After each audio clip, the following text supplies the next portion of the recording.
tonight. The last thing he said to me was, make yourself and Nebraska proud. We look back at 2016. And all of that was taken away by an underage, drinking, street racing, illegal immigrant. From the unbelievable. I gotta take a break every now and then, because it is, it's unbelievable. I said it like that, it's unbelievable. To the unreal. It was like, how on earth did you get up there? From heartbreaking. And it should cause all of us to love and to care for those around us. To heartwarming. I've just seen firsthand what happens when you don't do what you want to do in your life, and that's that you don't get to do it. These are big local stories from the past year, according to our viewers, those on WOWT.com and our Facebook page. There are such things as good things happening, and we needed a place to live, and we thought maybe this was our chance. WOWT 6 News 2016 Rewind. Now, here's your host, Emmy Award-winning Brian Mastre, reporting from downtown Omaha. Good evening. Pouring over a year's worth of story to fit into a half-hour broadcast will leave many worthy candidates out. Our goal tonight is to offer a snapshot of 2016, in large part based on viewer response. We begin tonight with a tragic story seen across the world. It was our most shared story. It happened in June, and then 5 months later, the story turned to giving back. Mallory Maddox picks up our coverage from there. The father entered the water. June 14th, a moment at Walt Disney World that no parent could ever imagine.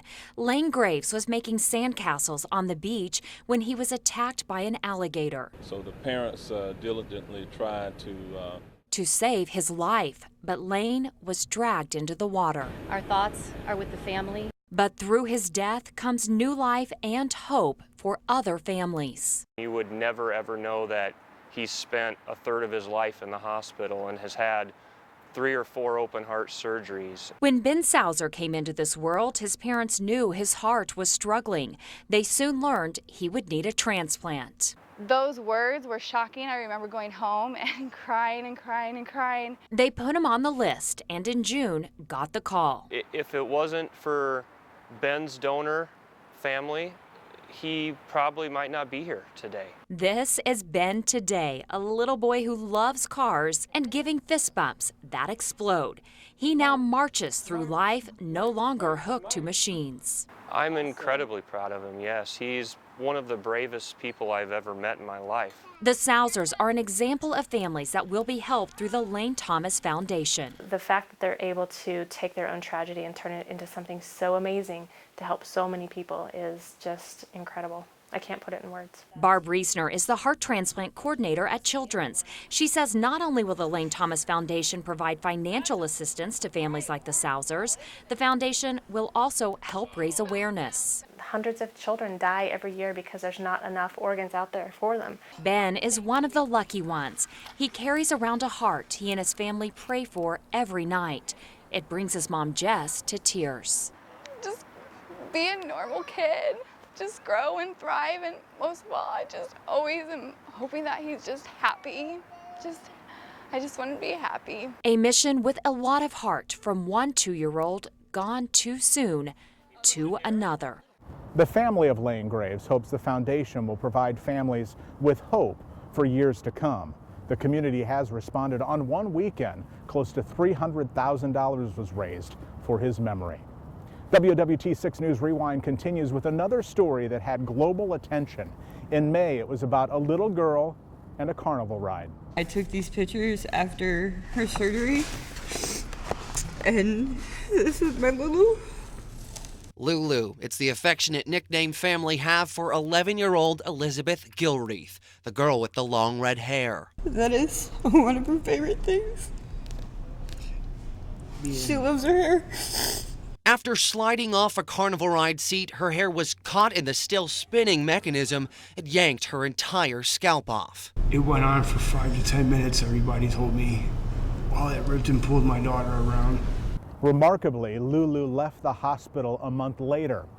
She's already endured a number of skin grafts and has a long road to recovery ahead. Her family is hoping to use this case to help make carnival rides safer. Sam's up there right now looking at us. In July, Sam Foltz, the senior punter for the Nebraska Huskers, died in a car crash in Wisconsin after attending a kicking camp. He was just so kind and humble. Tributes for the Big Ten Punter of the Year poured in throughout the season. Sam on three. 1, 2, 3, Sam! Honoring the Greeley, Nebraska native who is known for giving back. When it came time to punt the ball in the first game of the season, the team said, "We had to take a delay of game. Weren't able to get all 11 guys out to punt in time, missing one of them." Sam Foltz was 22. In January, the Old Market lost an institution to fire. The building on the corner of 11th and Howard, anchored by M's Pub. A ruptured natural gas line fed the fire. Lawsuits disputing who's to blame have been filed. This next story is one of those that still feels so unreal to a lot of viewers. In September, Omaha police arrested a 16-year-old accused of throwing her newborn from a second-floor apartment. She'd just given birth in her bedroom and thought the baby was dead. She has been charged as an adult. Nebraska voters in 2016 reversed what lawmakers did in 2015. On Election Day, Nebraskans overwhelmingly supported the death penalty. In 2017, lawmakers will try to figure out how to make the drug cocktail for lethal injection work. Nebraska hasn't executed anyone in 19 years. In 2016, the Henry Dorley Zoo and Aquarium unveiled their elephants. In June, the zoo started weekend shuttles to help alleviate congestion after 60,000 people visited over Memorial Day weekend. That's when Interstate 80 looked more like a parking lot. Coming up, one image from 2016 you don't see every day on live TV. I feel like right now this is my purpose. Bucket list for pets. We'll look back at their journey. Before taking Olivia home for the first time, she decided to pull one last shift. A fallen Omaha officer honored in our nation's capital. And just how did the Great Dane get up there? When this WOWT 6 News special of the big stories of the year continues.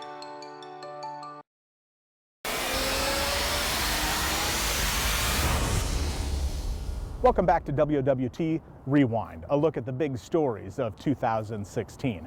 The weather in the Midwest is always unusual, and this year had its share of unusual moments. We lucked out big time having it right over Lake Manawa. In August, our Weather Authority team showed this rope tornado live over Council Bluffs. Thankfully, while impressive to see, the tornado turned out to be a weak one, and there was no damage. I thought winter was over. In May, a bizarre sight in northwest Omaha. That's not snow they're shoveling, but hail. It just sounded like somebody was throwing a million rocks at the windows. I can't wait to see how we top it in 2017.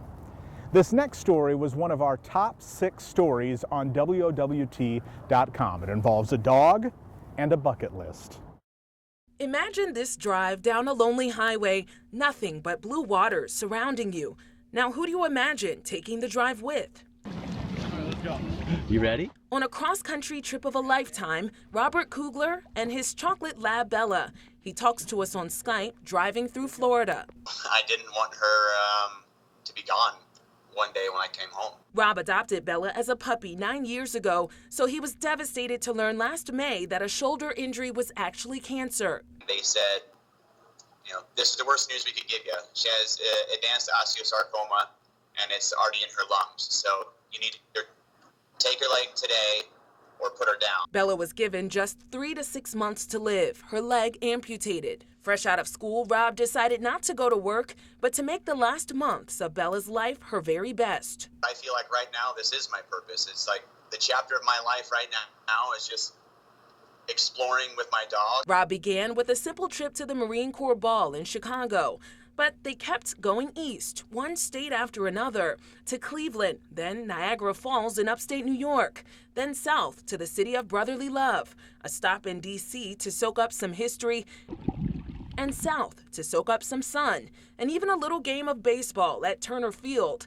With every city, a new adventure, taking turns camping out in his 4Runner and staying with friends, even strangers, inspired by his mission. He says they say, please don't stop, keep going, and a lot of people say that, let any way that we can help, let me know. Rob says he's dealt with a lot of deaths of close loved ones this decade, so this journey is helping him too. He hopes it might inspire others to dare to live. I've just seen firsthand what happens when you don't do what you want to do in your life, and that's that you don't get to do it. By the way, Bella was given at most 6 months. She's now at 14 months. Bella, it's over here. And not slowing down. Sadly, Bella died in late October. In a Facebook post, Rob said that he hopes that their journey will help others who are going through loss. We feel their hurt, and we want to be there for them. In October, a heartbreaking story in Weeping Water. Hundreds of people turned out as the Spear family was laid to rest together in a single casket. The 6 of them died in a fire at their home. It was almost surreal that all of this was happening to a kid from South Omaha. In November, for the first time, a native Nebraskan was elevated to the role of cardinal in the Roman Catholic Church. Cardinal Blaise Supich, who grew up at Omaha's Saints Peter and Paul, told me he was grateful for all the family and friends who came to see his big promotion at the Vatican. In 2016, the College World Series and the U.S. Olympic swim trials collided again for a couple of days. Omaha seems to be getting used to this every 4 years. The legend of Michael Phelps grew even more as he punched his ticket to Rio right here in the heartland. Still ahead, a spree killer and a suspected serial killer get their day in court. The couple drove this 94 Pathfinder. See why 6 on Your Side investigative reporter Mike McKnight's story brought in a flood of viewers wanting to help. You can just feel the excitement all around as we are live from the red carpet. And how the stars aligned with Nebraska when WOWT 2016 Rewind returns.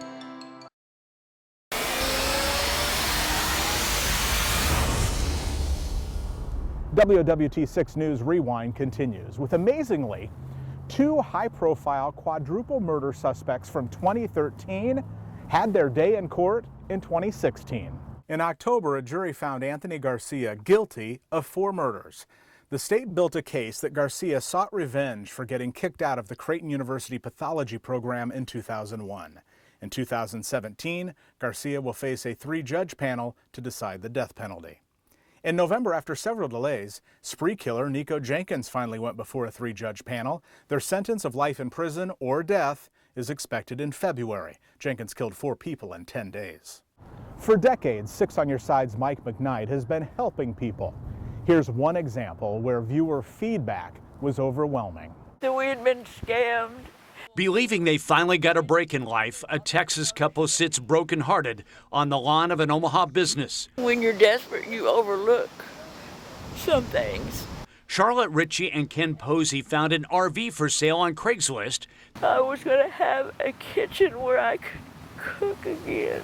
Emails told them the female seller is military being deployed, and the RV belonged to a recently deceased husband.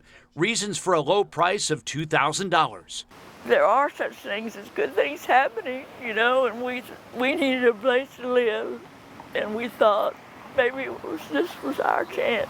Charlotte used cash cards to pay the online seller. Every dime we had. When told a shipper wanted more money, the couple decided to pick up the RV themselves. The couple drove this 94 Pathfinder, the only property they say they have to their name, all the way from Texas, 14 straight hours, hoping to find an RV here. The shipper lists an Omaha address, and a call to the business confirmed it. And what's your address, please? 3506 Keystone Drive. That's the location for Steve Westerfield's business, but he tells the couple there's no RV. His address is being misused to fool victims. And you're probably about the 15th person that we've heard from. I think you're only the second one that's come in, but it's the same deal. They're cloning ads, and then they're using our address. The Humane Society offers to provide feed for the couple's dog. You can contact us if you need any food or anything. And Steve gives them cash to get by for a few days. I'll make sure you get this back. Well, no. I'm serious. You give it to somebody else. You help somebody else out. I'll do that too. I'm really sorry what happened to you. The Texas couple thought they'd leave Omaha in a home on wheels. Instead, they're staying for a while, hoping here their luck will change. After hearing Mike's story, Jess and Arian Anderson donated a used RV full of groceries. I'm very humbled by it all, but very appreciative. In September, UNO honored alum Marlon Briscoe as he prepared to be inducted into the College Football Hall of Fame. Briscoe was the first African American to start in the NFL in 1968. In December, Nebraska's #1 ranked volleyball team had hoped to repeat as national champions, but fell short. They lost to Texas in the Final Four. Creighton's volleyball team also lost to Texas, but it was their first ever appearance in the Elite Eight. What a start for the Creighton men's basketball team. They're unbeaten and ranked 9th as Big East Conference play begins. Husker football had a hot start, was back in the top 10 for the first time in 5 years, only to falter down the stretch. They play Tennessee in the Music City Bowl on Friday. In May, WOWT 6 News traveled to Washington, D.C. for National Police Week. Carrie Orozco, who was killed in the line of duty, was remembered. At the twilight's last gleaming. Dozens of Omaha police officers and Carrie's family took part in a number of events recognizing the men and women in blue across the country. 2016 had its share of starstruck moments. My favorite happened when Mallory Maddox was in Los Angeles on the red carpet, and Blake Shelton came up to her and said, and I quote, "I love corn." Do you want to send any love back to Nebraska? I do. I want Nebraska to know that I love you. I love Mutual of Omaha's Wild Kingdom. I like corn. We were in Los Angeles in May because Lincoln preschool teacher Hannah Houston made the finals of The Voice.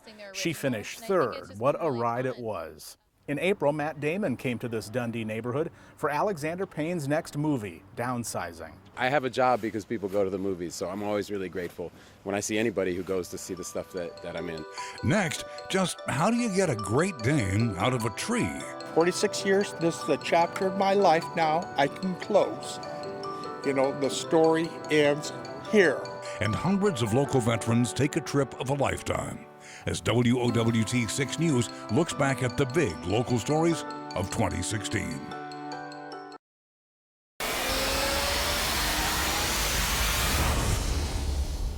Nationally, 2016 will be known for electing a new president, Donald Trump. Thank you very much, Nebraska. And he came to the Metro on several occasions. At times, the parents of Sarah Root were with him.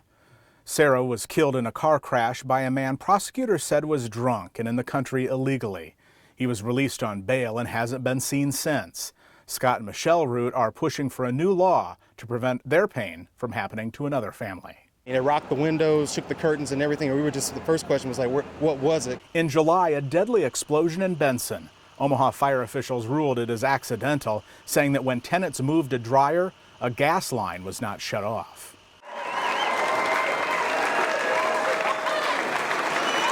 In June, hundreds of Vietnam vets came home to a welcome they never received after the war.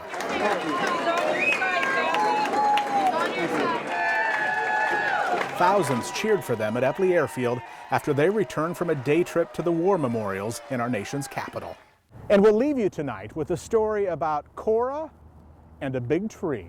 The dispatch was like, wait a minute, you have a what in a tree? We want to know if they were messing with us. A Great Dane stuck in a tree. It was like, how on earth did you get up there? When Wes McGurk came home from dinner in the city, his not-so-tiny puppy was whimpering 20 feet up on a tree limb. We grabbed a ladder. I thought I could climb up there, but I can only get to the center. It was like, there's no way I'm passing that, so we called the fire department. We rolled in and we all looked out the driver's side window and went, yeah, there's a dog up that tree, and it's a big one. All 120 pounds of her. By this time, it was 10 p.m., and Cora was shivering cold. She stayed put. She was not going to move from that spot. When I even crawled up to her, she was not going to move from that spot. So I just kind of held on to her and calmed her down. And it's like, okay, honey, they're going to be here shortly. We'll get you out of this tree. The plan was to have a tarp ready to catch her if she fell, but the Cass County Sheriff's canine handler would attach a harness to lower her down. It took two of us to put the harness on her. And once she was secured, she wheeled down about halfway and then fell the rest of the way. Some of the harness stitching came loose, but that's what the tarp was for. We cushioned the fall pretty well. And like I said, he walked in, went into the house like nothing happened. Safe and sound, Cora went about her business, happy to meet her new rescue team friends. I could see a cat getting stuck in a tree, but never a 120-pound dog. Never. It's one of those that we'll talk about down here for a long time. Fingers crossed it won't happen again. The owner thought Cora might have been chasing a raccoon. Well, that's it for 2016, almost in the books. Here's to a prosperous 2017 for you and your family. Good night.